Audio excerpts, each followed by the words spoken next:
సంక్రాంతి సెలవులు వచ్చాయంటే చాలు వినయ్ మనసు గాలిపటంలా ఎగిరిపోతుంది. తన బ్యాగ్ సర్దుకుని అమ్మమ్మ ఊరికి బయలుదేరాడు. బస్సు కిటికీలోంచి ఆ పచ్చని పొలాలు చూస్తుంటే వినయ్ మనసుకెంత హాయిగా అనిపించిందో. ఊళ్ళో బస్సు దిగగానే ఎదురు చూస్తున్న అమ్మమ్మ తాతయ్య పరుగున వచ్చి వినయ్ని గట్టిగా హగ్ చేసుకున్నారు. ఆ పిలుపులో, ఆ స్పర్శలో ఎంత ప్రేమ ఉందో కదా.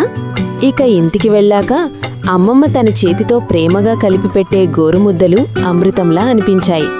సిటీలో పిజ్జా, బర్గర్లు దీని ముందు పనికిరావు. సాయంత్రం తాతయ్యతో కలిసి ఎడ్లబండి మీద సవారీ. చల్లని గాలి, పక్షుల కిలకిలలు.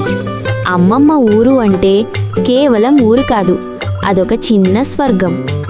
ఫ్రెండ్స్, మరి ఈ సంక్రాంతికి మీరు కూడా మీ అమ్మమ్మగారి ఊరికి వెళుతున్నారా? కింద కామెంట్ చేయండి. అందరికీ సంక్రాంతి శుభాకాంక్షలు.